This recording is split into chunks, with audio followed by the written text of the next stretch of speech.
जय हिंद दोस्तों, आज हम लोग पुनः उपस्थित हुए हैं अपने तीसरे सेशन में। तो आप लोग अधिक से अधिक जो प्यार दे रहे हैं हमें, आप लोग देते रहिए और अधिक से अधिक जितना भी वीडियो हो सके आप लोग अपने दोस्तों में शेयर करने का प्रयास कीजिए। तो बस हम यही कहेंगे, आप लगातार हमारे चैनल से बने रहिए। एग्जाम में क्वेश्चन लड़ाने की गारंटी या टच करने की गारंटी मेरी है, क्योंकि आप लोग को इतना हम कंटेंट दे देते हैं कि अगर आप उसे पचा लेते हैं बहुत आसानी से तो आपके एग्जाम में कहीं कोई परेशानी नहीं आएगा। तो चलिए, हम जो कल पिछले दिन जो हम लोग क्वेश्चन पूछे थे कि आपका जल दिवस कब मनाया जाता है, तो इसमें से बहुत सारे छात्र और छात्राएं ने सही जवाब देने का प्रयास किए हैं। तो उसमें से आज जो हम टॉप स्टूडेंट का जो अवार्ड देने का प्रयास कर रहे हैं उसमें से है प्रियासा। प्रियासा इसका जवाब बहुत ही अच्छे कंटेंट के रूप में लिखे हुए हैं। आप लोग इसी तरह तैयारी करते रहिए। तो आज का पहला स्टूडेंट या टॉपर के रूप में हम प्रियासा को घोषित कर रहे हैं। उसके बाद जो विभिन्न प्रकार के छात्र हैं जो इसका सही जवाब दिए हैं उसमें से लोमेश राय आप भी बहुत ही अच्छा जवाब दिए हैं। आप इसी तरह मेहनत करते रहिए, जॉब पक्का है, क्योंकि समय आने पे सबको पता चल जाएगा कि क्या हकीकत होता है। उसके बाद फिर है सुप्रिया यदुवंशी, आपका भी सही जवाब है। उसके बाद फिर है वासु जी, आप भी बहुत अच्छा कमेंट करते हैं। आप भी एक पॉजिटिव स्टूडेंट होकर तैयारी कर रहे हैं, क्योंकि स्टूडेंट का कमेंट ही बता देता है कि वो लड़का कितना पढ़ने वाला है और नहीं पढ़ने वाला है। ठीक, उसके बाद फिर है आपका नॉलेज जी के सेंटर, आपका ये बिल्कुल सही जवाब है। फिर है उसके बाद क्या कहते हैं मोटू पतलू ब्लॉग, आपका भी सही आंसर है। उसके बाद फिर है ऑनलाइन टीचिंग सेंटर, फिर आपका भी सही है। दीपक राज सही है। फिर है दीपक कुमार, आपका भी सही जवाब है। आप भी तैयारी करते रहिए, जॉब पक्का लगेगा। उसके बाद फिर है प्रियासा हो गया, फिर मनोज पासवान, फिर है उसके बाद कमलजीत म्यूजिक, उसके बाद फिर है आपका यूजर पीआई, उसके बाद focus GS centre, Prashant Kumar. इस तरह से विभिन्न सारे छात्र ने इसका जवाब सही दिया है। तो आप लोग हमारे कंटेंट पर सिर्फ ध्यान का फोकस कीजिए, आपका जॉब पक्का लगेगा। बार बार हमें की शब्द कहते हैं कि आप लगातार बने रहिए, लगातार बनके ही कोई चीज संभव है। तो आपका बिना कोई समय गवाए हम इस सेशन को शुरुआत करते हैं। तो चलिए पॉलिटी, और फिर उसके बाद फिर पॉलिटी से लास्ट का गार्ड पे है। 2-4 दिन में पॉलिटी खत्म हो जाएगा। उसके बाद हम आपको हिस्ट्री लाएंगे, और हिस्ट्री में सबसे पहले हम आपके पास मॉडर्न हिस्ट्री को लाने का प्रयास करेंगे, क्योंकि मॉडर्न हिस्ट्री का कंटेंट जो है ना किसी भी एग्जाम के लिए बहुत ही बेहतरीन रहता है। उस पर कमेंट अगर हो जाता है तो ऑलरेडी आपका एंशिएंट और मिडिवल सही हो जाएगा। आप लोग मॉडर्न में बहुत सारा कंटेंट है, आप लोग इसे कवर करने का प्रयास कीजिएगा, और आपको हम अधिक से अधिक गहराई से किसी भी चीज को बार बार समझाने का प्रयास करेंगे, जिससे आपका माइंड में पूरी तरह से बात बैठ जाएगा। अभी मान लीजिए कि जो भी रेगुलर रूप से फॉलो कर रहे होंगे उनको एहसास होगा सिर्फ कि कितना ये चैनल जो है या कितना जो मेहनत कर रहे हैं, कितना उसमें बदलाव आया है। ऐसा नहीं कि जो छात्र एक वीडियो देख के चले गए उनको कहीं कुछ नहीं होने वाला इस धरती पे। समझ लीजिए आजकल के काहे नहीं होने वाला है, क्योंकि इतना कंपटीशन ही बढ़ गया है। तो उसका जो है कि सिर्फ उसका बढ़िया बढ़िया बात उसको बताने से, विद्यार्थी को बताने से कुछ नहीं होने वाला है, क्योंकि एक दिन ऐसा समय आएगा, क्योंकि आप ही को खुद ऐसा एहसास हो जाएगा कि हमने जो है कि गलती की अपनी जिंदगी में। अगर लगातार पढ़ाई करते, डेली बेसिस पे करते, तो समझ लीजिए कि बहुत अच्छा होता। इसीलिए आप लोग समझ लीजिए जितना भी मेहनत करने वाले हैं, मेहनत करने वाला का जॉब लगा है, यही हकीकत है। चलिए अब शुरुआत करते हैं कंटेंट को।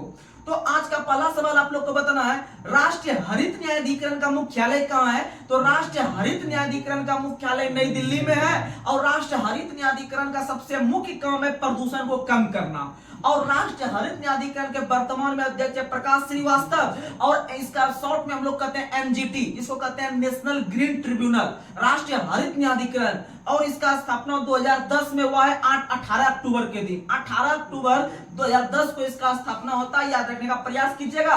और यह एक प्रकार का अर्धन्यायिक संस्था है, अर्धन्यायिक संस्था याद रखिएगा, क्योंकि इसका उल्लेख जो है कहीं भी हमारे संविधान में नहीं है। अगला क्वेश्चन आप लोग को बताना है, राष्ट्रीय अनुसूचित जाति आयोग और राष्ट्रीय अनुसूचित जनजाति आयोग, ये दोनों आयोग का जो पुनर्गठन किया गया है 2004 में। कब किया गया है? 2004 में किया गया है। और आप लोग को पता होगा कि ओबीसी आयोग या फिर आपका अन्य पिछड़ा वर्ग आयोग का जो स्थापना किया गया था, आप लोग को पता है 1993 में। कब किया गया था? यानी ओबीसी आयोग रहे या मानवाधिकार आयोग रहे या अल्पसंख्यक आयोग रहे, ये सारा का सारा 1993। और राष्ट्रीय महिला आयोग का बताएं 92 में। राष्ट्रीय महिला आयोग का स्थापना 1992 में हुआ है, और राष्ट्रीय महिला ब्यूरो का स्थापना 90 में हुआ है। राष्ट्रीय महिला ब्यूरो का स्थापना 1990 में हुआ, याद रखिएगा। आगे बढ़ते हैं। अगला क्वेश्चन आप लोग को बताना है, केंद्रीय सूचना आयोग, बहुत इंपॉर्टेंट क्वेश्चन है। केंद्र सूचना आयोग, जिसको हम लोग कहते हैं, भारत में जो सूचना का अधिकार अधिनियम लागू हुआ था वो 2005 से लागू हुआ है। यानी कि आरटीआई, अगर किसी भी चीज को जानने के लिए या किसी भी चीज जो अंदर में छुपा हुआ है सरकार के अंदर में है उसको जो है कि पब्लिक करने के लिए, आम जनता को जानकारी प्राप्त करने के लिए 2005 ईस्वी में 12 अक्टूबर, जो बोल रहे हैं याद रखिएगा, 12 अक्टूबर 2005 को संपूर्ण भारत में सूचना का अधिकार अधिनियम अर्थात आरटीआई को लागू किया गया। और आरटीआई को लागू करने वाला भारत का पहला राज्य तमिलनाडु बना था। कौन बना था? तमिलनाडु बना था। याद रखने का प्रयास कीजिएगा। और आप लोग को बता दें कि भारत के अंदर में तमिलनाडु ही पहला राज्य बना है जहां पर आप लोग को पता है कि पहली बार खाद्य संग्रहालय खोला गया। क्या खोला गया है? खाद्य संग्रहालय खोला गया। चलिए अब आगे बढ़ते हैं। अगला क्वेश्चन बताना है, अब तक भारत में कितने परिसीमन आयोग का गठन किया गया? 4। अब तक भारत में 4 परिसीमन आयोग का गठन किया गया है। आप लोग को पता होगा कि जनगणना से पहले आपके विभिन्न प्रकार के क्षेत्र को काट के अलग अलग जो है कि बराबर रूप में बांटा जाता है। और भारत में अब तक 4 बार परिसीमन आयोग का गठन किया गया है। पहली बार 1952 में, उसके बाद 62 में, उसके बाद 73 में, उसके बाद लास्ट में 2002 में। कब हुआ है? 2002 में। यानी परिसीमन जो क्या आता है, किसी भी क्षेत्र को जो परिसीमन किया जाता है वो अनुच्छेद 82 के तहत किया जाता है। यानी विभिन्न प्रकार के क्षेत्र को काट के बराबर करना अर्थात परिसीमित करना, यह जो है कि प्रत्येक जनगणना के बाद किया जाता है। लेकिन अब तक भारत में कितनी बार हुआ है? 4 बार। 52, 62, 73, 2। 52, 62, 73, 2। 52, 62, 73, 2। क्वेश्चन याद रखने का प्रयास कीजिएगा। आगे बढ़ते हैं। अगला क्वेश्चन आप लोग को बताना है, भारत में पहला विधि आयोग का स्थापना कब हुआ है? तो आप लोग को हम बता चुके हैं कि भारत में पहली बार विधि आयोग का स्थापना जो हुआ था आजादी के बाद, अगर पूछे तो 1955 में। 1955 में आप लोग को पता है कि भारत के जो पहले जो आपके जो न्यायवादी थे वो एमसी सीतलवाड़ थे। एमसी सीतलवाड़ के ही अध्यक्षता में 1955 में पहली बार विधि आयोग का गठन किया गया था। और तब से लेकर अभी तक जो है 22वें विधि आयोग का गठन किया गया है। और 22वें विधि आयोग के जो अध्यक्ष हैं वो ऋतुराज अवस्थी है। ऋतुराज अवस्थी है, याद रखने का प्रयास कीजिएगा।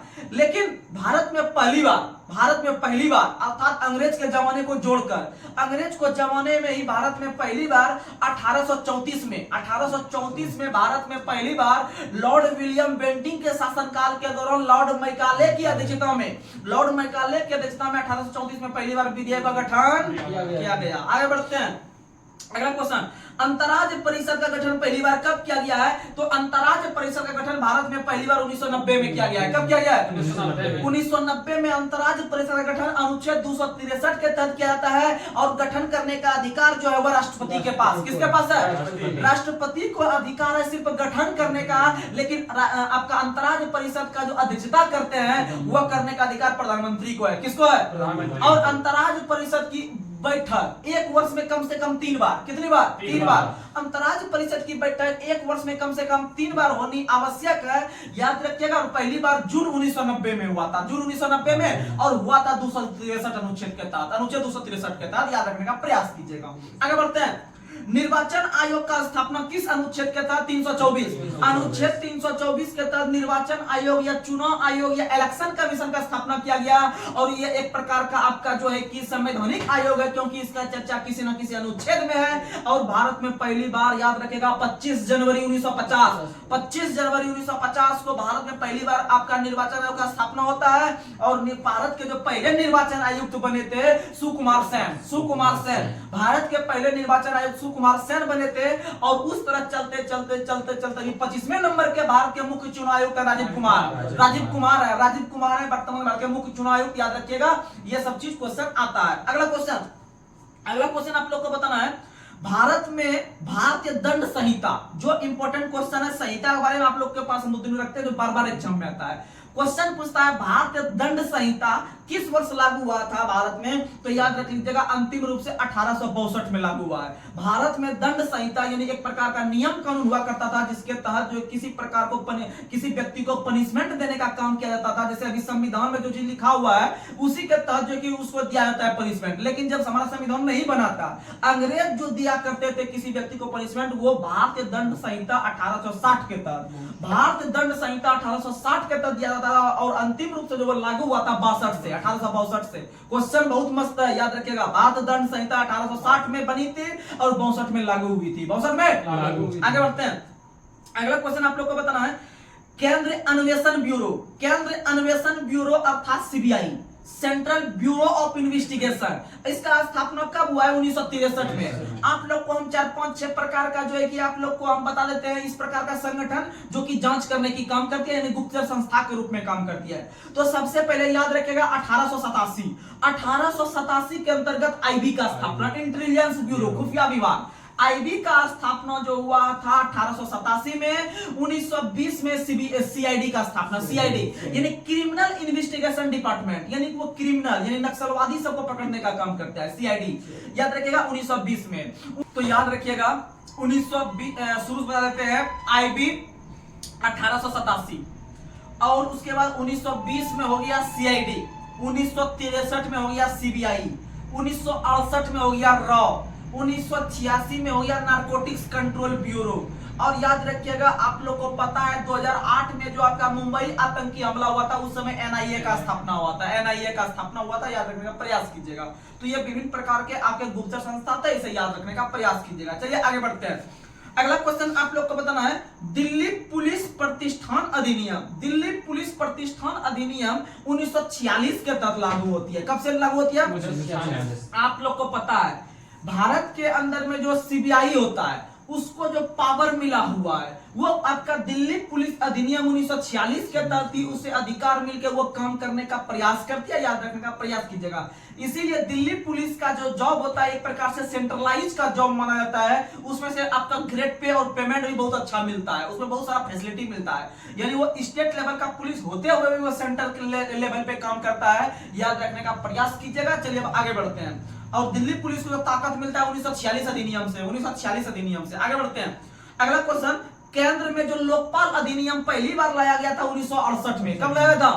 1968 में के.एम. मुंशी के द्वारा लाया गया था, जिसे हम लोग ओम्बुड्समैन कहते हैं, ओम्बुड्समैन कहते हैं। लोकपाल का इंग्लिश होता है ओम्बुड्समैन, ओम्बुड्समैन। और याद रखिएगा 1968 में प्रस्तुत किया गया था, लेकिन लोकसभा तक ही सीमित था। आगे चल के जो है कि अंतिम रूप से जो है कि इसे 2013 में इसे पारित किया गया। और भारत के अंदर में आप लोग को पता है कि 2019 के अंदर में पहले लोकपाल के रूप में पिनाकी चंद्र घोष को नियुक्त किया गया, पिनाकी चंद्र घोष को। आगे बढ़ते हैं। अगला क्वेश्चन बताना है, भारत के किस राज्यों में वैधानिक शिकायत के निवारण के लिए फाइल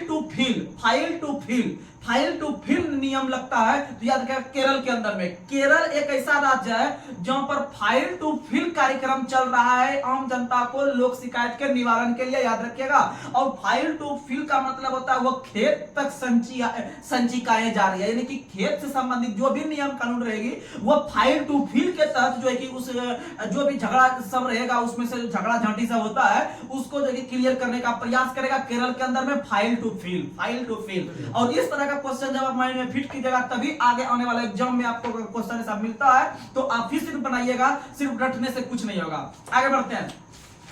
तो चलिए आज का जो टॉपिक था उसको हम लोग ले लेते हैं। आप लोग को बताना है भारत में राज्यसभा की सीट जो है वह सबसे अधिक किस राज्य में? यूपी में। सबसे अधिक यूपी में है 31, सबसे अधिक यूपी में है 31। और याद रखिएगा महाराष्ट्र में 19, महाराष्ट्र में कितना है?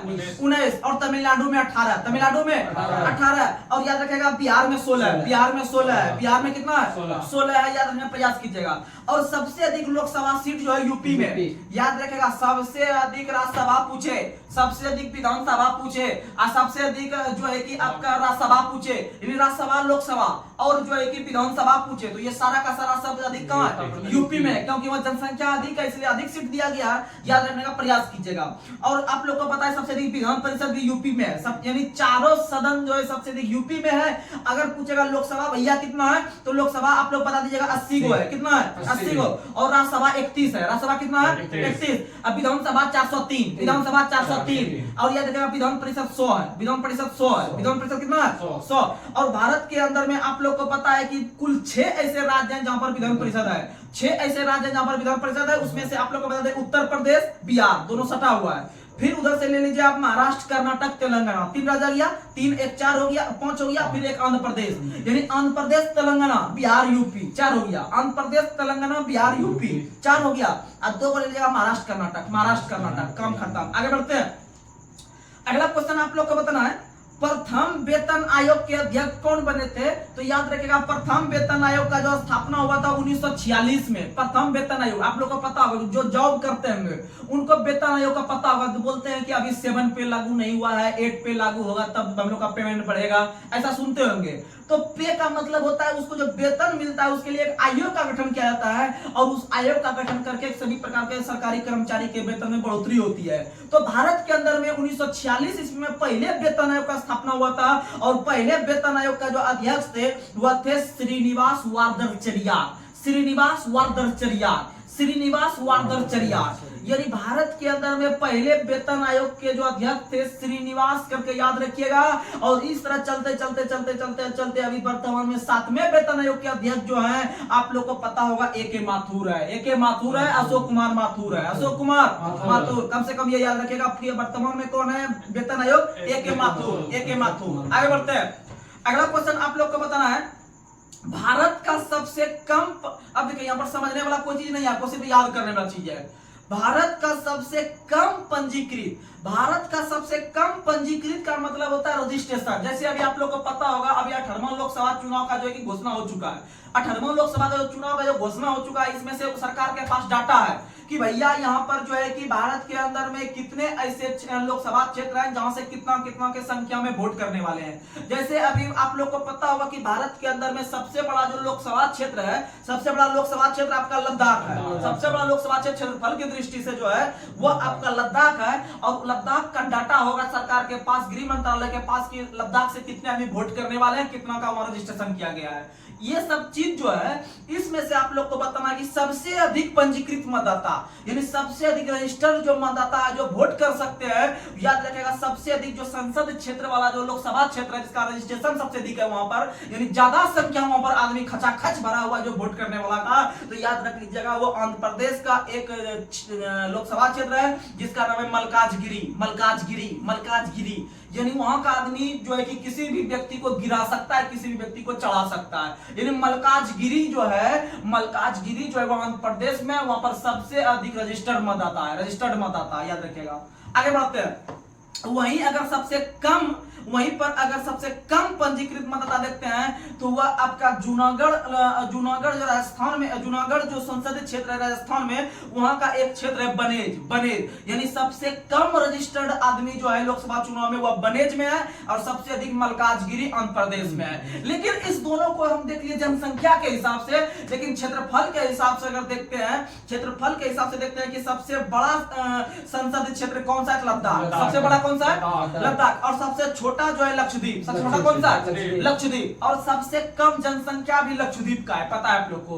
सबसे कम जनसंख्या किस केंद्र शासित प्रदेश में? लक्षद्वीप में है। इसीलिए जहां पर कम जनसंख्या रहता है वहां का शिक्षा रेट बहुत अधिक रहता है, इसीलिए सबसे कम जनसंख्या लक्षद्वीप का है। इसीलिए क्वेश्चन पूछेगा कि किस केंद्र शासित प्रदेश का जो है कि शिक्षा दर सबसे अधिक है, तो लक्षद्वीप का मारेंगे, क्योंकि जहां का जनसंख्या कम रहता है वहां का पढ़ाई बहुत अच्छी तरीका से होता है। आप घर में ही समझ लीजिए, जिसको 2 बेटा या 1 बेटी होगा, समझिए उसका पढ़ाई अच्छा से होगा। जहां पर 5 को 7 को होगा तो उसका पढ़ाई बहुत अच्छी तरीके से नहीं हो पाता, ये चीज है। आगे बढ़ते हैं, अब तक भारत में कितनी बार संयुक्त बैठक बुलाई जा चुकी है? 3 बार। संयुक्त बैठक करने का मतलब है संयुक्त अधिवेशन। भारत के अंदर में पता है कि विधेयक का निर्माण या कानून का निर्माण आपका लोकसभा और राज्यसभा दोनों मिलकर करते हैं, और लोकसभा और राज्यसभा देश के लिए कानून का निर्माण करती है और अंतिम रूप से राष्ट्रपति उस पर सिग्नेचर करते हैं। लेकिन अगर लोकसभा और राज्यसभा को लेकर, कोई कानून को लेकर अगर बनाने में कोई मतभेद हो जाता है तो मतभेद होने के क्रम में राष्ट्रपति उसके सामने आते हैं और दोनों को एक जगह बैठाते हैं। अर्थात संयुक्त अधिवेशन को बुलाने का काम भारत के राष्ट्रपति करते हैं अनुच्छेद 108 के तहत, लेकिन उसकी अध्यक्षता लोकसभा अध्यक्ष करते हैं। कौन करते हैं? लोकसभा अध्यक्छ करते हैं, याद रखने का प्रयास कीजिएगा। और अब तक ऐसा बार कंडीशन जो आया है 3 बार। कब कब? तो याद रखिएगा, पहली बार 1961 में, 1961 में दहेज पर कानून बन रहा था, उसको लेकर आया था, और उस समय भारत के प्रधानमंत्री जवाहरलाल नेहरू थे। कौन थे? जवाहरलाल नेहरू। और दूसरी बार 1977-78 में आया था, और 1977-78 में जो आया था वो बैंकिंग सेवा अधिनियम के लिए, बैंकिंग सेवा अधिनियम के लिए। और 1977-78 में जो आपके प्रधानमंत्री थे वो मोरारजी देसाई थे। कौन थे? मोरारजी देसाई। क्योंकि आप लोग को पता है पहले गैर कांग्रेसी प्रधानमंत्री भी मोरारजी देसाई 1977 में बने हैं। वहीं तीसरी बार जो संयुक्त अधिवेशन बुलाया गया था 2002 के अंदर में, और 2002 के अंदर में आतंकवादी विरोधी कानून कानून बनाने के, इसको हम लोग पोटा कहते हैं। क्या कहते हैं? और 2002 में अटल बिहारी वाजपेयी थे। अटल बिहारी वाजपेयी और अटल बिहारी वाजपेयी ने पुस्तक लिखा था राजनीति की रफ्तीली राहें, संसद के 3 दशक, उसके बाद अमर बलिदान, उसके बाद फिर असम में जो बाढ़ आया था उससे संबंधित भी लिखा हुआ है। ये सब चीज याद रखने का प्रयास कीजिएगा। आगे बढ़ते हैं। अगला क्वेश्चन, संविधान, ये सब आपका एक्स्ट्रा कंटेंट है, इसे याद रखिएगा। संविधान सभा जो बना था, संविधान सभा जो कैबिनेट मिशन की सिफारिश पर बना था संविधान के निर्माण के लिए, तो उसका प्रतीक चिन्ह में जो जिस जानवर को रखा था उसका नाम है हाथी। क्या नाम है? संविधान सभा का निर्माण 389 सदस्य को मिलाकर किया गया था और उसके बीच में एक आपका प्रतीक चिन्ह के रूप में हाथी को रखा गया था। किसको रखा गया था? इसीलिए विरासत पशु के रूप में हाथी को चुना गया है। विरासत पशु के रूप में 2010 में चुना गया। कब चुना गया? 2010 में। और हाथी का वैज्ञानिक नाम है एलिफास इंडिका। एलिफास इंडिका। आगे बढ़ते हैं। और हाथी के लिए अभ्यारण्य बताएं, पेरियार। हाथी के लिए अभ्यारण्य है पेरियार, और याद रखिएगा पेरियार वन्यजीव अभ्यारण्य केरल में। आगे बढ़ते हैं। संविधान सभा के सचिव के रूप में किसे शामिल किया गया था? तो संविधान सभा के जो सचिव थे वो HBR अयंगर थे। HBR अयंगर थे। आप लोग को बता दे, संविधान सभा के अस्थायी अध्यक्ष के रूप में राजेंद्र प्रसाद बने थे, और संविधान सभा के जो आपका चिन्ह था वो हाथी था, और संविधान सभा के जो सचिव बने थे वो HBR अयंगर बने थे, और संविधान सभा के जो मुख्य प्रारूपकार थे, मुख्य सलाहकार नहीं, मुख्य प्रारूपकार थे वो SN मुखर्जी थे। SN मुखर्जी थे मुख्य प्रारूपकार, SN मुखर्जी थे। और संविधान सभा के जो मुख्य सलाहकार थे, संविधान सभा के जो मुख्य सलाहकार थे वो आपके MN रॉय थे। कौन थे? MN रॉय थे। और अगला क्वेश्चन अगर पूछे कि संविधान सभा के सुलेखक कौन थे, यानी इस लिखने का काम किसने किया था, तो याद रखिएगा संविधान सभा में संविधान को लिखने का काम जो किया था अपनी हाथों से, वो प्रेम बिहारी नारायण राजदा ने किया था। प्रेम बिहारी नारायण राजदा ने किया था, और लिखने के लिए 0 रुपया लिया था। याद रखने का प्रयास कीजिएगा। आगे बढ़ते हैं। अगर आपसे क्वेश्चन पूछे संविधान के जो मूल संस्करण था जिसमें लिखा हुआ था उसका सौंदर्यीकरण किसने किया है, उसका दोबारा लिखने का काम किसने किया है, उसे मॉडिफाई करने का काम किसने किया है, तो याद रखिएगा वो नंदलाल बोस ने किया है। नंदलाल बोस ने किया है। नंदलाल बोस ने किया है। आगे बढ़ते हैं। अगला क्वेश्चन आप लोग को बताना है। अगला क्वेश्चन, वर्तमान समय में लोकसभा का सीट 543 है। कितना है? 543 है। और अधिकतम जो हो सकता था 552 हो सकता था। 552 हो सकता था अधिकतम, लेकिन आप लोग को पता है कि अब 552 अधिकतम नहीं हो पाएगा। अब जो अधिकतम अगर पूछेगा तो 550 मारेंगे। कितना मारेंगे? क्योंकि 2 गो उसमें झोल हो गया है, 2 गो माइनस हो गया है। जब उस समय 2 गो चल रहा था, प्रभाव में चल रहा था, इसका मनोनयन करता था, तब तक 552 होता था। लेकिन अब समझिएगा कि एंग्लो इंडियन 104 अधिनियम के तहत राष्ट्रपति खत्म कर दिए हैं से मनोनयन करना, तो याद रखिएगा 552 अधिकतम बाद में नहीं हो सकता, अधिकतम 550 हो सकता है। और 550 में से आप लोग को पता है 550 में से अभी वर्तमान में 543 है, और 543 जो है वो सिर्फ निर्वाचित होकर पहुंचते हैं क्योंकि मनोनयन वाला लफड़ा खत्म हो गया है। आगे बढ़ते हैं। अगला क्वेश्चन आप लोग को बताना है।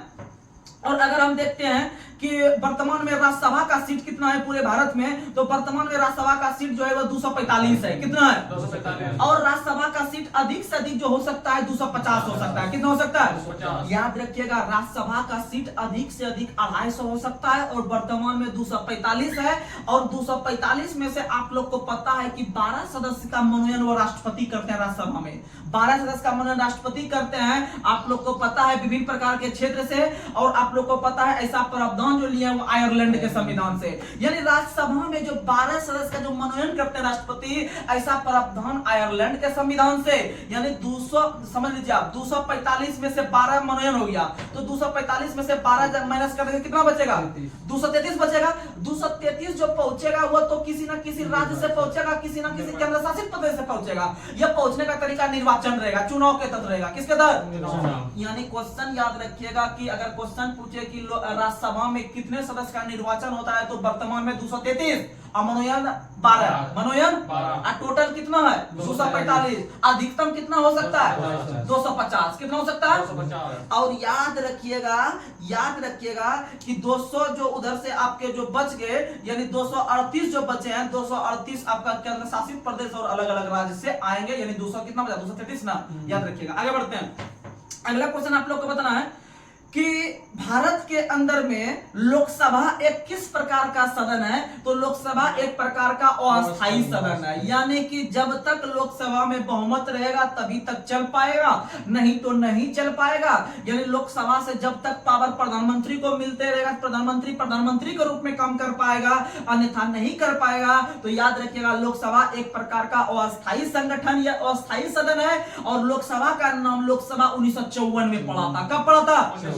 और याद रखिएगा लोकसभा को आम सदन के नाम से भी जानते हैं, क्योंकि आम आदमी के रूप में वहां पर चुनकर गए हैं आपका प्रतिनिधित्व करने के लिए, आम जनता से प्रत्यक्ष रूप से लोकसभा का चुनाव। क्योंकि राज्यसभा चुनाव जो है वह आम जनता का प्रतिनिधित्व तो करता है, लेकिन हम लोग डायरेक्ट उसे चुनकर नहीं भेजे हैं। राज्यसभा का चुनाव अप्रत्यक्ष तरीका से होता है। राज्यसभा का चुनाव हम लोग जो चुनते हैं विधायक को, विधायक चुन के भेजता है राज्यसभा सदस्य को संसद में बैठने के लिए, लेकिन लोकसभा में जो आपका बैठा हुआ आदमी है उसको हम लोग डायरेक्ट चुन के भेजे हैं, जो कि इस बार भी चुन के भेजेंगे 18वां लोकसभा में। आप लोग देखिएगा जिसका 18 साल उम्र हो गया है वो जाके वोट कर सकते हैं, ऐसा चीज है, याद रखने का प्रयास कीजिएगा। और आप लोग को बता दें कि राज्यसभा लोकसभा को आपको आम सदन भी कह सकते हैं, लोकसभा को सबसे अधिक आपका पॉपुलर सदन भी कह सकते हैं। पॉपुलर सदन क्योंकि सारा का सारा जो अधिकतर काम करने का काम करता है वह आपका जो करते हैं वो लोकसभा ही करते हैं। कौन करते हैं?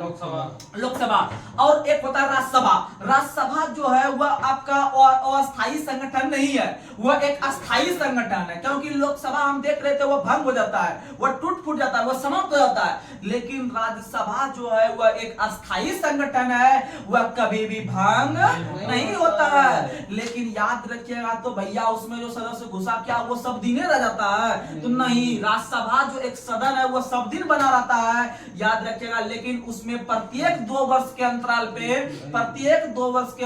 राज्यसभा में 1/3 सदस्य रिटायरमेंट होते हैं, यह सेवानिवृत्त होते हैं। लेकिन याद रखिएगा कि राज्यसभा के सदस्य का कार्यकाल होता है, राज्यसभा का कोई कार्यकाल नहीं होता है। राज्यसभा एक प्रकार का अस्थायी है, वो चलते रहता है, लेकिन राज्यसभा के सदस्य जो उसमें बैठे हुए हैं उसका कार्यकाल 6 वर्ष का होता है। कितना वर्ष का? 6 वर्ष। लेकिन प्रति 2 वर्ष के बाद 1/3 सदस्य रिटायरमेंट होते हैं, याद रखने का प्रयास कीजिएगा, रिटायरमेंट होते हैं। अब समझ सकते हैं कि आप इतना कंटेंट है हमारे माइंड में बोलने के लिए कि लगता है कि ये शब्द कम पड़ जाए। आप लोग जो है कि लगातार बने रहिए, आप सपोर्ट कीजिए, हमें भी आगे जाने का शौक है, लेकिन आप सपोर्ट कीजिएगा तभी मेरा संभव हो पाएगा, अन्यथा नहीं। राज्यसभा उच्च सदन होता है ना? हाँ, राज्यसभा उच्च सदन होता है, वो चीज तो नॉर्मल है। अगर लोकसभा निम्न सदन हो गया, राज्यसभा उच्च सदन हो गया, और राज्यसभा को हम लोग बड़ों का सदन भी कहते हैं, बड़ों का सदन, क्योंकि उसे उच्च सदन के रूप में जानते हैं, याद रखेगा। और राज्यसभा का नाम राज्यसभा और लोकसभा का नाम लोकसभा 1954 में ही पड़ा है, 1954 में ही पड़ा है, जिस वर्ष भारत रत्न का शुरुआत हुआ है, साहित्य अकादमी का शुरुआत हुआ है, ललित कला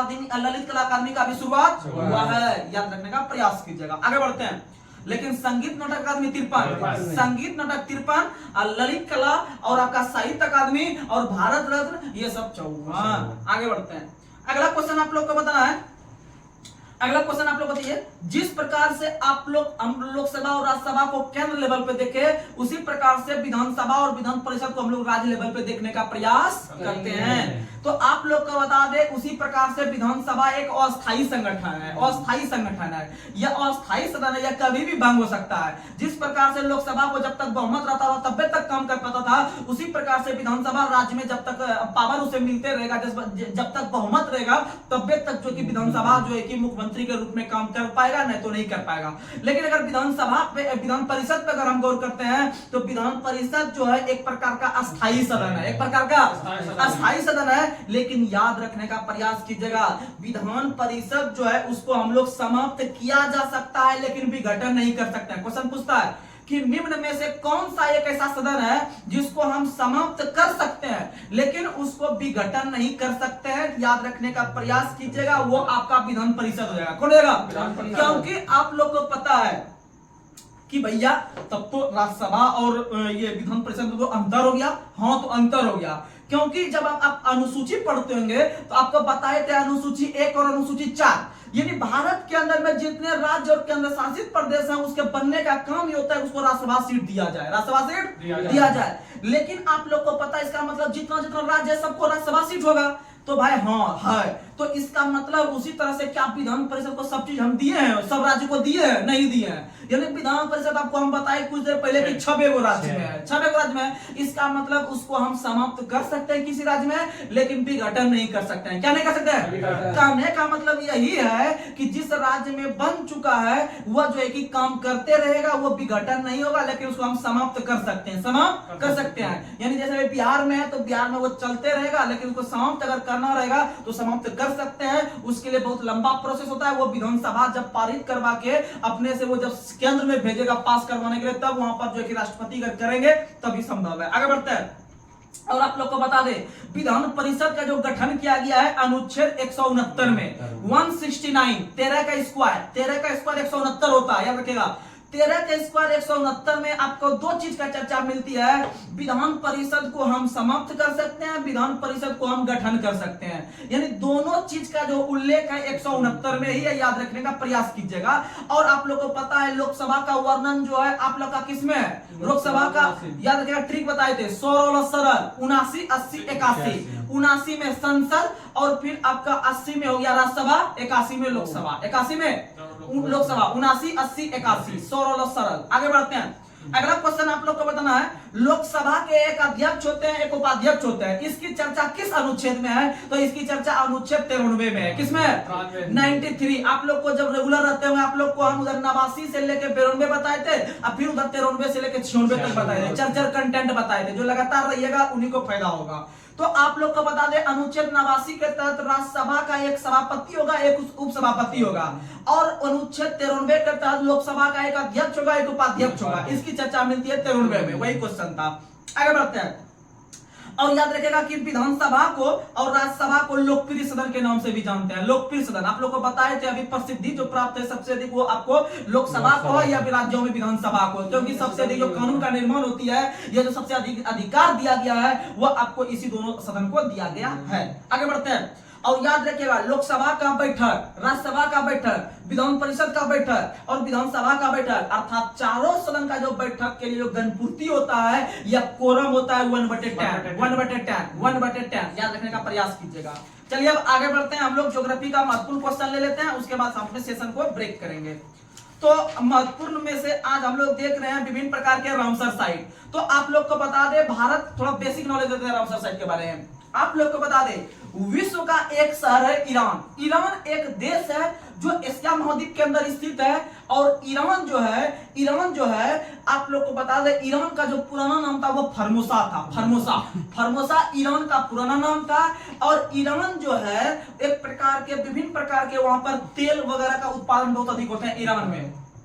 तो याद रखिएगा कि ईरान के अंदर में एक शहर था रामसर। रामसर के अंदर में 1971 ईस्वी में 2 फरवरी के दिन 2 फरवरी 1971 को ईरान के शहर रामसर में आप लोग को बता दे एक सम्मेलन हुआ था जिसे रामसर सम्मेलन के नाम से जानते हैं। और याद रखिएगा रामसर सम्मेलन का मेन उद्देश्य यही था, उस सम्मेलन का मेन उद्देश्य वही था कि विभिन्न प्रकार के जो जीव जंतु है, पक्षी वगैरह है या विभिन्न प्रकार के जो तालाब पोखर नदी वगैरह है उसको संरक्षण प्रदान किया जाए, जिससे कि विभिन्न प्रकार के जीव जंतु बहुत आराम से आगे अपना जीवन यापन कर सके। तो याद रखने का प्रयास कीजिएगा कि 2 फरवरी 1971 को होता है। और उसमें याद रखिए विभिन्न प्रकार के देश शामिल हुए थे। यानी उसका जो थीम था कि इस प्रकार के, जहां पर मान लीजिए कि बिहार के अंदर में आप लोगों को पता है बिहार के अंदर में एक जिला है बेगूसराय। बेगूसराय के अंदर में एक झील है जिसका नाम है आपका कौन सा? कामरताल झील में विभिन्न प्रकार के पक्षी वगैरह आते हैं, अंडा वगैरह देते हैं, प्रजनन करते हैं, फिर जो है कि अपने जो कि छोटे छोटे बाल बच्चे रहते हैं उसको बड़ा करने का प्रयास करते हैं। अगर वहां पर उसे सरकार के द्वारा अगर अच्छा से नजर नहीं दिया जाता, अच्छा से उसका संरक्षण नहीं होता, तो क्या वो पक्षी वगैरह अच्छा से निवास कर पाते? नहीं कर पाते। तो याद रखिएगा वैसे जगह को खोजना और उसको संरक्षण प्रदान करना रामसर साइट का जो है कि मेन काम है। उसका ऐसा खोज के, साइट का मतलब जगह और रामसर का मतलब रामसर में सम्मेलन हुआ था, इसीलिए उस शहर का नाम के पे ही पड़ गया है नाम उसका, याद रखिएगा। और इसी को हम लोग आर्द्र भूमि कहते हैं और आर्द्र भूमि को इंग्लिश में वेटलैंड कहते हैं। इसीलिए बार बार क्वेश्चन पूछता है कि वेटलैंड दिवस या आर्द्र भूमि दिवस या रामसर साइट दिवस कब मनाते हैं? 2 फरवरी को मनाते हैं, 2 फरवरी। और सम्मेलन 1971 में हुआ था रामसर ईरान में। और उस वर्ष जो है कि विभिन्न प्रकार के देश उसमें शामिल हो गए और शामिल होते होते उसमें से भारत भी शामिल हुए। और याद रखिएगा कि भारत ने अपना पहला रामसर साइट के रूप में जो घोषित किया चिल्का झील को, किसको घोषित किया? चिल्का झील जो रामसर साइट के अंतर्गत भारत में पहला दर्जा मिला है, याद रखिएगा 1981 में मिला है। कब मिला है? 1981 के अंदर में रामसर साइट का पहला जो आपका क्षेत्र बना हुआ आपका चिल्का झील उड़ीसा में बना। और भारत के अंदर में अभी तक कुल 80 रामसर साइट है। कितना है? 80। अगर जो आजादी का मनाया था आपका 75वां जो मनाया था जो है कि आजादी गणतंत्र दिवस 75वां, उसके उपलक्ष्य में 75 को पूरा दिया था, 64 71 कर दिया था 11 को बढ़ा के, लेकिन अभी कर दिया है 80 को। कितना हो गया? यानी 5 को नया चुना है आपका। तमिलनाडु कर्नाटक में दोनों मिला के 5 को चुन लिया है, 80 को पूरा किया है। तो आप लोग ये करंट का चीज है, आप लोग को बताते हैं। तो टोटल अभी वर्तमान में 80 है और 80 में से अगर पूछे सबसे बड़ा रामसर साइट कौन है तो वो सुंदरवन है। सुंदरवन है, सुंदरवन का डेल्टा आप लोग याद करते होंगे। और वहीं सबसे छोटा जो है रेणुका झील हिमाचल प्रदेश, रेणुका झील हिमाचल प्रदेश। और सबसे पहला चिल्का झील, सबसे पहला। और सबसे अधिक रामसर साइट तमिलनाडु में। कहां है? सबसे अधिक रामसर साइट तमिलनाडु में है। और याद रखिएगा आप लोग कि भारत के अंदर में एकमात्र रामसर साइट बिहार में है। और बिहार में जो एग्जाम देते होंगे बिहार में, याद रखिएगा बिहार के गोखुर झील के रूप में प्रसिद्ध प्राप्त किया हुआ है आपका कामरताल झील। और कामरताल झील जो है एशिया महाद्वीप का सबसे बड़ा गोखुर झील है, याद रखिएगा गोखुर झील। चलिए अब हम लोग जो है कि विभिन्न प्रकार के रामसर साइट कहां पर कौन सा हम लोग मेन लेने का प्रयास करते हैं, फिर अपने सेशन को ब्रेक करेंगे। तो आप लोग को बताना है तसोकर आर्द्र भूमि। तसोकर एक प्रकार का झील है। यह क्वेश्चन एनटीपीसी का पूछा हुआ क्वेश्चन है। और हम जिस सेशन में बैठे थे उसमें पूछा गया मेरा क्वेश्चन था 100वां नंबर का क्वेश्चन यही था। और 100वां नंबर का क्वेश्चन हम ये गलती करके आए थे क्वेश्चन, जो कि 100वां नंबर मेरा क्वेश्चन था और हम इसको गलती करके आए थे। सबसे लास्ट क्वेश्चन हम यही अटेम्प्ट किए थे और हमसे गलत हो गया था, हम नागालैंड मार दिए थे। तो याद रखिएगा तसोकर झील जो है लद्दाख में है। कहां में है? लद्दाख में है और एकमात्र वहां पर है, याद रखने का प्रयास कीजिएगा। लेकिन फिर भी मेरा एनटीपीसी सीबीटी 1 में मेरा 77 मार्क्स था। लगभग हम 89 अटेम्प्ट किए थे, 89 में से जो है कि मेरा 80 सही था और 9 गलत हुआ था, 77 मार्क्स आया था। तो आप लोग जो है कि आराम से तैयारी कीजिए, आप टेंशन नहीं लीजिए। हम विभिन्न प्रकार के एग्जाम से वाकिफ हैं कौन सा आता है क्वेश्चन। तो अगला क्वेश्चन आप लोग को बताना है बुलर झील हो गया, होकेरसर झील हो गया, सुरिनसर झील हो गया, मानसर झील हो गया, तसुरमिरी झील हो गया, सालबुक झील हो गया। ये सब जम्मू कश्मीर में है। ये सब कहां है? और नागनागिन भी कहां है? जम्मू कश्मीर। नागनागिन भी कहां है? शेषनाग भी कहां है? जम्मू कश्मीर। याद रखिएगा। आगे बढ़ते हैं। अगला क्वेश्चन आप लोग को बताना है पोंग बांध झील। पोंग बांध जो स्टैटिक भी पढ़ते होंगे कि पोंग बांध जो है वो एक नदी पे है। पोंग बांध जो है वो ब्यास नदी पे है। पोंग बांध ब्यास नदी पे हिमाचल प्रदेश पंजाब एरिया में है। तो याद रखिएगा पोंग बांध झील भी हिमाचल प्रदेश में है। पोंग बांध झील भी कहां है? हिमाचल प्रदेश में। और वहां पर एक और बांध है थीन बांध, पढ़ते होंगे थीन बांध। और थीन बांध का एक नया नाम कर दिया गया है रंजीत सागर बांध। थीन बांध या रंजीत सागर बांध रावी नदी पे है। किस नदी पर है? रावी नदी पर है। याद रखने का प्रयास कीजिएगा। और रावी नदी का पूरा नाम है परुस्नी। क्या नाम है?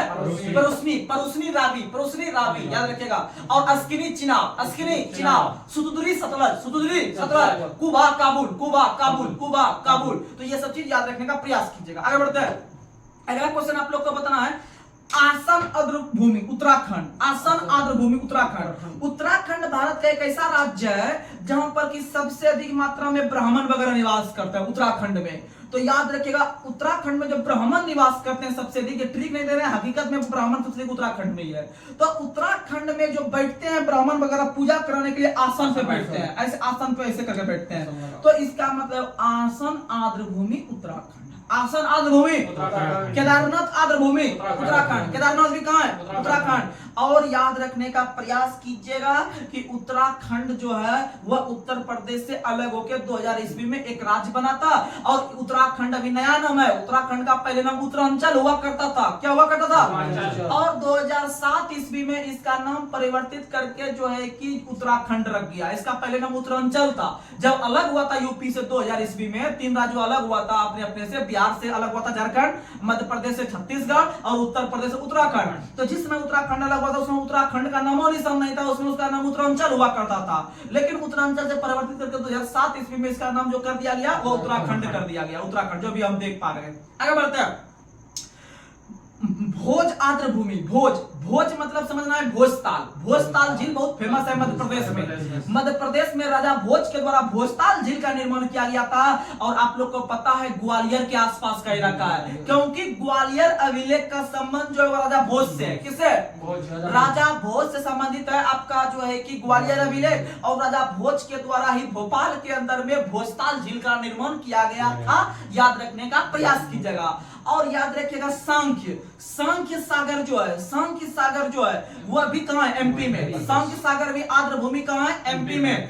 सिरपुर भी कहां है? एमपी में। यशवंत सागर भी कहां है? एमपी में। याद रखने का प्रयास कीजिएगा। आगे बढ़ते हैं। अगला क्वेश्चन आप लोग को बताना है, लोकटक झील किस राज्य में स्थित है? जो रामसर साइड का हिस्सा है, मणिपुर में। लोकटक झील मणिपुर में है, और लोकटक झील के अंदर में ही एक विश्व का एकमात्र तैरता हुआ राष्ट्र पार्क है, जिसका नाम है किबुल लामजाओ। किबुल लामजाओ नेशनल पार्क, जिसको 1977 में जो है कि उसे यूनेस्को की सूची में दर्जा दिया गया था, याद रखने का प्रयास कीजिएगा। आगे बढ़ते हैं। अगला क्वेश्चन आप लोग को बताना है, भीतरकर्णिका, चिल्का, सतकोसिया, टम्पारा, अंशुपा, हीराकुंड, ये सारा का सारा उड़ीसा। सारा का सारा कहां है? उड़ीसा। और करलापट भी कहां है? उड़ीसा। सतकोसिया भी कहां है? उड़ीसा। याद रखने का प्रयास कीजिएगा। आगे बढ़ते हैं। अगला क्वेश्चन, रंगनाथिट्टू पक्षी अभ्यारण्य, कल भी बताए थे, रंगनाथिट्टू पक्षी अभ्यारण्य एक रामसर साइड का हिस्सा है कर्नाटक के अंदर में, क्योंकि आप लोग को बताए थे कर्नाटक में एक आपका रंगनाथिट्टू भी है, अंशी भी है, और एक बताए थे आप लोग को अलग से बताए थे, तितली के लिए बहुत प्रसिद्ध है बन्नेरघट्टा। बन्नेरघट्टा अभ्यारण्य तितली के लिए प्रसिद्ध है कर्नाटक के अंदर में, याद रखिएगा। आगे बढ़ते हैं।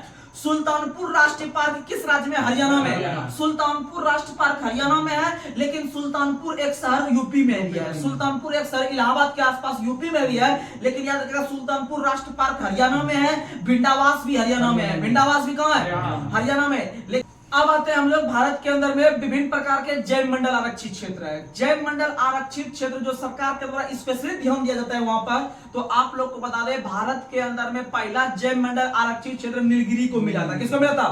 बहुत इंपॉर्टेंट क्वेश्चन है, एकदम भी भैया क्वेश्चन है, जब शेर बनाते हैं उनको एहसास होगा। भारत के अंदर में 1986 ईस्वी में, भारत के अंदर में 1986 ईस्वी में तमिलनाडु के अंदर में एक पहाड़ी है नीलगिरी की पहाड़ी, और नीलगिरी की पहाड़ी जो है कि विभिन्न प्रकार के चीज के लिए प्रसिद्ध है। वहां पर विभिन्न प्रकार के पशु और जानवर निवास करते हैं, तो याद रख लीजिएगा, याद रख लीजिएगा। नीलगिरी का जो है कि आपका भारत के अंदर में पहला जो है कि जैव आरक्षित क्षेत्र था, और जैव आरक्षित क्षेत्र आप लोग को बता दें नीलगिरी जो था वह 3 राज्य में स्थित है। एक आपका तमिलनाडु में है, एक केरल में है, कर्नाटक में। तमिलनाडु पूर्वी घाट में एगो में स्पर्श करता है, फिर केरल और फिर कर्नाटक, 3 राज्य में नीलगिरी की पहाड़ी आता है, याद रखने का प्रयास कीजिएगा। और नीलगिरी की पहाड़ी पर टोडा नाम की जनजाति निवास करती है, जो भैंस पालने का काम करती है, जिसमें से बहुपति विवाह होता है। और नीलगिरी पहाड़ी की सबसे ऊंची चोटी है दोदा बेटा। क्या नाम है? दोदा बेटा, जिसकी ऊंचाई 2637 मीटर, 2637 मीटर, याद रखने का प्रयास कीजिएगा। और दोदा बेटा जो है वह दक्षिण भारत की दूसरी सबसे ऊंची चोटी है, और भारत के अंदर में दक्षिण भारत और पश्चिमी भारत की सबसे ऊंची चोटी का नाम है अनायमुदी। क्या नाम है? अनायमुदी, याद रखने का प्रयास कीजिएगा। चलिए आगे बढ़ते हैं। अगला क्वेश्चन आप लोग को बताना है कि भारत के अंदर में बाघ परियोजना किस वर्ष लागू किया गया था, जिसको हम लोग कहते हैं project tiger. Project tiger 1973। Project tiger 1973 में लागू किया गया था। और प्रोजेक्ट टाइगर इसलिए लागू किया गया था कि विभिन्न प्रकार के जीव जंतु जो विलुप्त प्राय के श्रेणी में जा रहे हैं, धीरे धीरे विलुप्त हो रहे हैं, उसको संरक्षण प्रदान करके स्पेशली ध्यान देके उसकी जिंदगी को बचा सके, तो पहली बार 1973 ईस्वी में टाइगर प्रोजेक्ट को लागू किया गया। और टाइगर प्रोजेक्ट को लागू करने में सबसे अधिक सहायता जो किया था कैलाश सांखला। किसने किया था? इसीलिए टाइगर मैन ऑफ इंडिया के नाम से कैलाश सांखला को जानते हैं। और कैलाश सांखला जो है वह आपका मध्य प्रदेश से संबंध रखते हैं, और याद रखिएगा जबलपुर से। और याद रखिएगा कि भारत के अंदर में सबसे अधिक जो बाघ पाया जाता है वो भी मध्य प्रदेश में, वो भी कहां?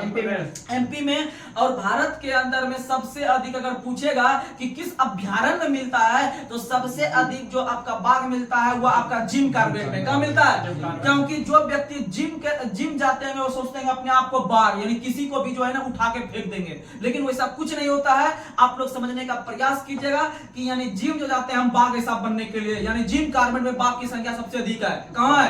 और जिम कॉर्बेट अभ्यारण्य भारत का सबसे पहला अभ्यारण्य भी है, सबसे पहला अभ्यारण्य भी है, जिसका स्थापना 1936 में हुआ था। कब हुआ था? 1936 में हुआ था। और जिम कॉर्बेट नाम तो हम अभी ना जान रहे हैं जिम कॉर्बेट, लेकिन जिम कॉर्बेट का पहले नाम हेली हुआ करता था। क्या हुआ करता था? यानी हेली नेशनल पार्क के नाम से हम जिम कॉर्बेट को पहले जानते थे, लेकिन बाद में चलकर इसका नाम जिम कॉर्बेट हो गया। और जिम कॉर्बेट सोच रहा था कि हम तो नाम परिवर्तित हो गया, अब नया नाम मेरा हो गया, लेकिन जिम कॉर्बेट भी ढेर दिन नहीं चल पाया। जिम कॉर्बेट का भी नाम बदलकर हाल ही में भारत सरकार के द्वारा Ramganga national park, Ramganga national park, क्योंकि जिम कॉर्बेट के बीचों बीच रामगंगा नदी बहती है।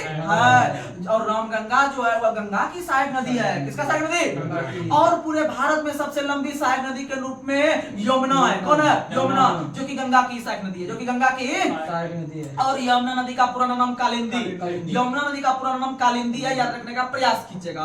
और यमुना नदी के किनारे दिल्ली शहर, यमुना नदी के किनारे दिल्ली शहर, याद रखने का प्रयास कीजिएगा। आगे बढ़ते हैं। अगला क्वेश्चन आप लोग को बताना है और आप लोग को बता दें कुछ एक्स्ट्रा कंटेंट। भारत के अंदर में बाघ रिपोर्ट जो आता है वो 4 वर्ष के अंतराल पे, कितना वर्ष के अंतराल पे?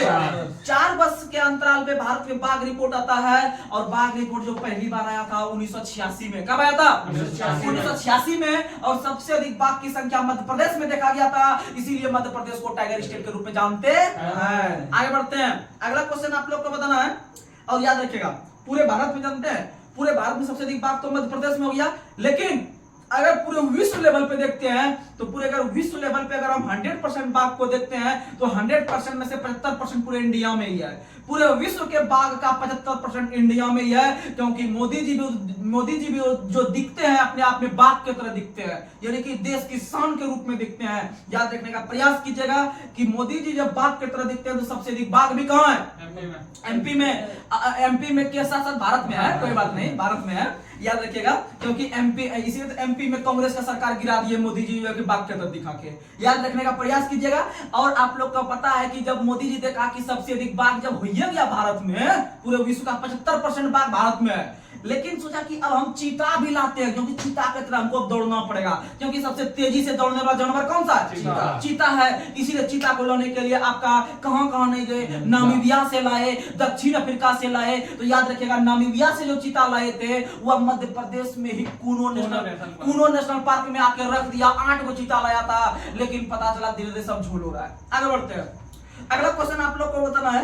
अगला क्वेश्चन आप लोग बताइए, कछुआ संरक्षण परियोजना, जिस तरह बाघ संरक्षण 1973, कछुआ संरक्षण 1975, कछुआ संरक्षण 1975। और भारत में कछुआ के लिए प्रसिद्ध जगह है, आपका नाम सुनेंगे चिल्का झील। चिल्का झील उड़ीसा में है। वहां पर आपका कछुआ के लिए आप लोग को पता है कि विभिन्न प्रकार के वहां पर अभ्यारण्य, जैसे भितरकनिका अभ्यारण्य कछुआ के लिए बहुत फेमस है। और कछुआ में वैसे एक विशेष प्रकार की कछुआ है, ओलिव रिडले कछुआ। ओलिव रिडले कछुआ भितरकनिका में पाया जाता है, बहुत मस्त कछुआ होता है, याद रखने का प्रयास कीजिएगा।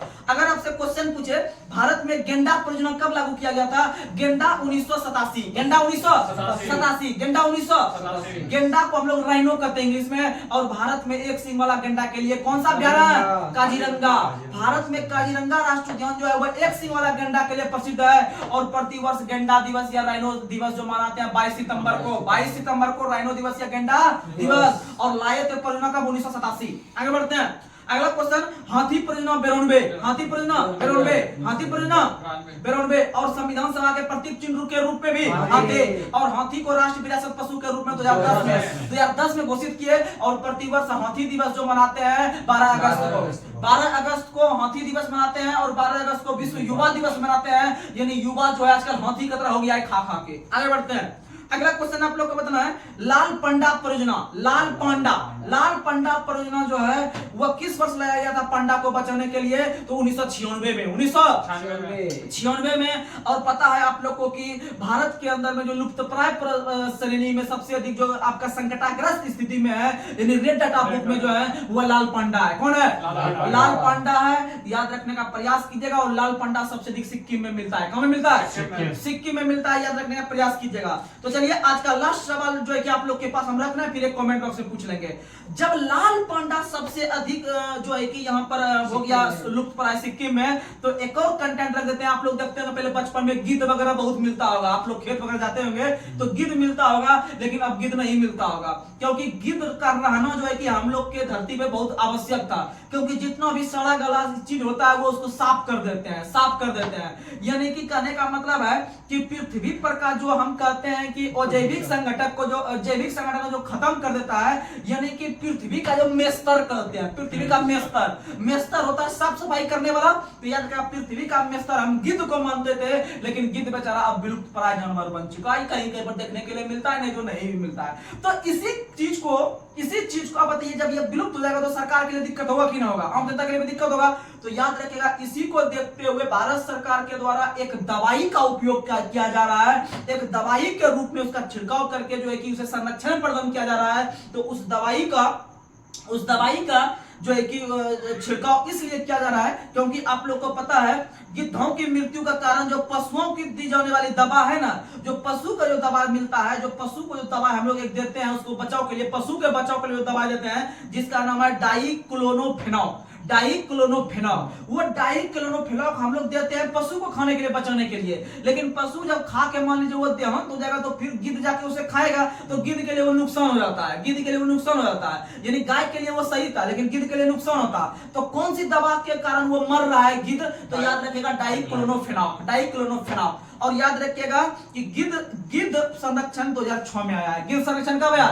2006 में आया, याद रखने का प्रयास कीजिएगा। और लाल पंडा 1996 में, हाथी 92 में, और आपका बताए थे गेंडा 87 में, और टाइगर 73 में।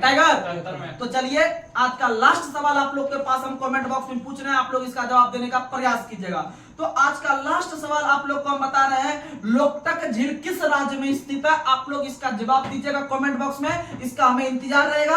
आप लोग सच्ची दिल से अपने माँ पिताजी, अपने घर द्वार के सपने को जो एक नया सपना जो देख रहे हैं, आप लोग इसे पूरा कीजिए। हम बता रहे हैं, जितना बोल रहे हैं आपके बड़े भाई के रूप में बोल रहे हैं, आप हमारे बात पे विश्वास रखिए, आपका सफलता होगा, जरूर होगा। तब तक के लिए जय हिंद, जय भारत।